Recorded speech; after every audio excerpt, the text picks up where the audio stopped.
పూట మరొక చోటు గురించి నేను మీతో చెప్పి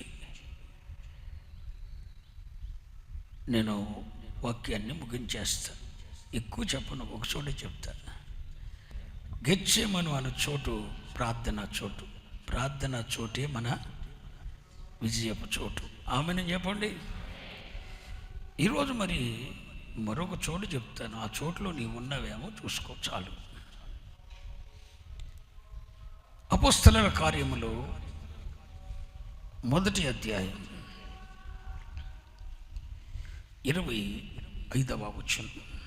1 2 3 స్టార్ట్.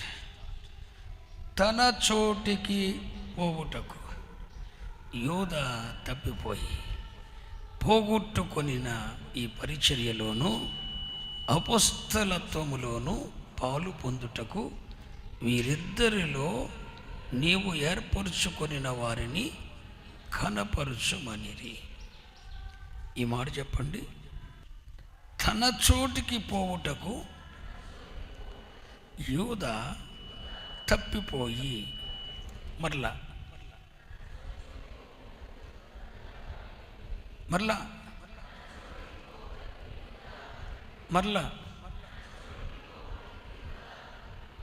యోధా గారికి ఒక చోటు ఉందట. యోధా గారికి ఆ చోటుకి పోవటానికి మనోడు ఏమయ్యాడంటండి? చెప్పండి రా. యోధా తన చోటికి పోవుటకు తప్పిపోయాడు. ఈ తలపైకి ఎత్తండి. ఆధ్యాత్మికతలో, భక్తిలో, విశ్వాసములో, పరిశుద్ధతలో, సమర్పణలో, దేవునితో చేసుకున్న నిబంధనలో ఎవరైతే తప్పిపోయారో, తప్పిపోయిన ప్రతి ఒక్కరూ ఓ చోటుకి వెళ్తారు. తప్పిపోయిన యూదా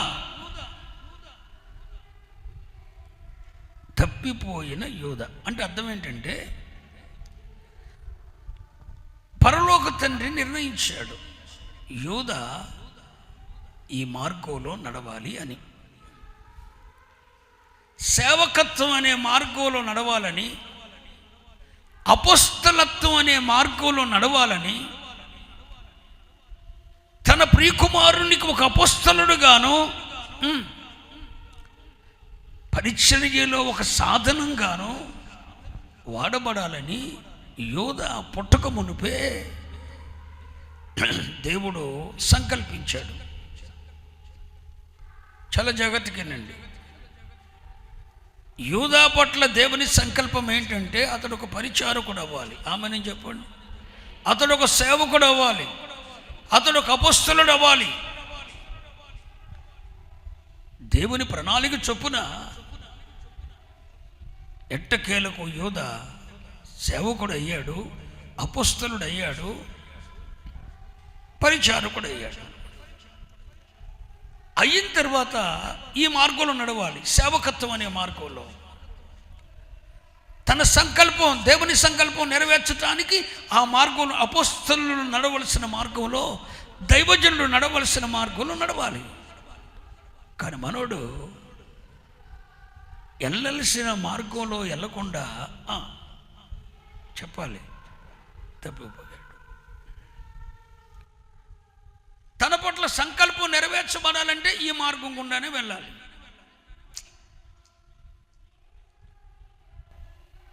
నేను విజయవాడ వెళ్ళానంటే ఆ మార్గం గుండా వెళ్ళాలి. హైదరాబాద్ వెళ్ళాలంటే ఆ మార్గం గుండా వెళ్ళాలి. ఆ మార్గం గుండా వెళ్తే సజావుగా చేరుకుంటాను.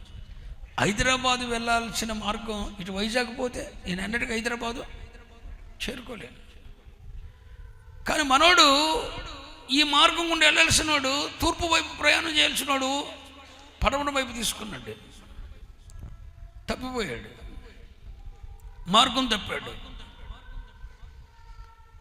విశ్వాసం నుండి తప్పిపోయాడు, భక్తి నుండి తప్పిపోయాడు, పరిశుద్ధత నుండి తప్పిపోయాడు. అస్సలు మెయిన్ ఏంటంటే దేవుని ఏర్పాటు నుండి తప్పిపోయాడు.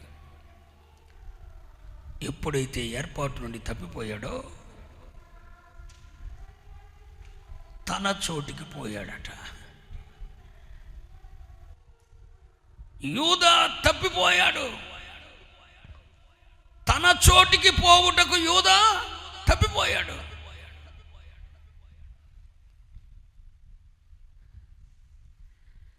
ఈరోజు ఈ ఉదయకాల సమయ ఆరాధనలో ఈ ఫిబ్రవరి మాసాన్ని ముగించుకొని మార్చి మాస ఆరంభం మొదటి దినములో ప్రభు నిన్ను అడుగుతున్నాడు, విశ్వాసం నుండి తప్పిపోతున్నావా? భక్తి విశ్వాసం నుండి, పరిశుద్ధత నుండి, సమర్పణ నుండి, దేవునితో చేసుకున్న నిబంధన నుండి, తీర్మానం నుండి తప్పిపోతున్నావా? తప్పిపోతే యూదా వెళ్ళిన చోటికి నువ్వు వెళ్తావు. తప్పిపోయిన యూదా సంకల్పము నుండి, దేవుని ప్రణాళిక నుండి, దేవుని ఏర్పాటు నుండి తప్పిపోయిన యూదా తన చోటికి వెళ్ళాడు. ఏంటా చోటు? ఏంటా చోటు? యేసయ్యని అడ్డం పెట్టుకొని సంపాదించాలనుకున్నాడు. ఏంటి? అసలు ఒక మాట చెప్తాను. యేసయ్య మీదకి యోధాకి ఎందుకు కోపం వచ్చింది మీకు తెలుసా? మత్తయి సువార్త 26వ అధ్యాయం 14వ వచనంలో చూడండి. అప్పుడు 12 మందిలో ఒకడగు ఇస్కరియోతు యూదా, 12 మందిలో ఒకడగు ఇస్కరియోతు యూదా ప్రధాన యాజకుల యొద్దకు వెళ్ళి, నేను ఆయనను మీకు అప్పగించిన ఎడల నాకేమి ఇత్తురని వారిని అడిగాను. అందుకు వారు 30 వెండి నాణెములు తూచి వానికిచ్చిరి. వాడప్పటి నుండి ఆయనను అప్పగించుటకు తగిన సమయము కనిపెట్టుచుండెను. ఎప్పుడు 14వ వచనంలో ఏముంది? అప్పుడు అనుంది. ఎప్పుడు మాట్లాడండి? అప్పుడు. 16వ వచనం ఉంది అప్పటి నుండి. ఇదంతా ఎప్పటి నుండి అంటే యేసయ్య మరణానికి ముందు మరియా అనే ఒక స్త్రీ 1 సంవత్సరం అంతా కష్టపడి 300 దేనారాలతో సంపాదించి దేవునిని ఆరాధించటానికి ఉపయోగించే పరిశుద్ధ అభిషేక తైలాన్ని తీసుకొని వచ్చి, అది దేవునిని ఆరాధించటానికి మాత్రమే ఉపయోగిస్తారు ఆ తైలాన్ని. అలాంటి ఒక పరిశుద్ధ తైలాన్ని కొనటానికి మరియా 1 సంవత్సరం అంతా కష్టపడింది. కష్టపడి 300 దేనారాలు సంపాదించి, దేనారం అంటే ఉదయం 6 నుండి సాయంత్రం 6 వరకు పనిచేస్తే ఒక దినమునకు కూలి దేనారం. ఇప్పుడు ఆ యేసయ్యను ఆరాధించటానికి తెచ్చిన పరిశుద్ధ తైలము అత్తరు యొక్క విలువెంత? 300 దేనారాలు. అంటే ఎన్ని వందల దినాలు పనిచేసింది? 300 దినాలు ఉదయం 6 నుండి సాయంత్రం 6 వరకు కష్టపడితే, 1 సంవత్సరం అంతా కష్టపడితే 300 దేనారాలు వచ్చింది. ఆ 300 దేనారాలతో దేవునిని మాత్రమే ఆరాధించగలిగినటువంటి ఒక పరిశుద్ధ తైలాన్ని, అభిషేకపు తైలాన్ని, అత్తరును, అచ్చజటమాంచి అత్తరును కొన్నది.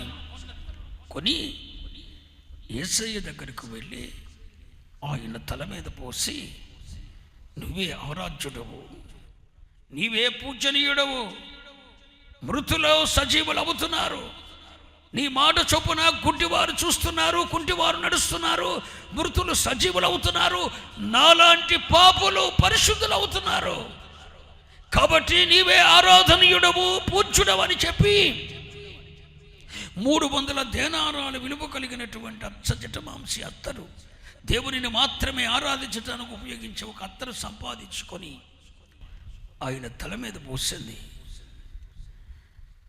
దీన్ని చూశాడు ఇస్కరియోతు యూదా. ఏమ్మాయ్, నీ బుద్ధుందా? బుద్ధుందా నీకు?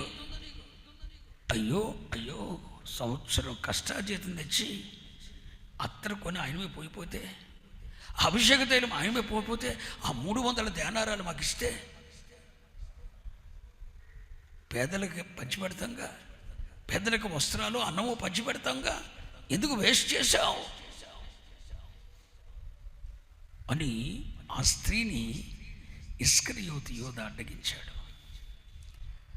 అప్పుడు ప్రభు అన్నాడు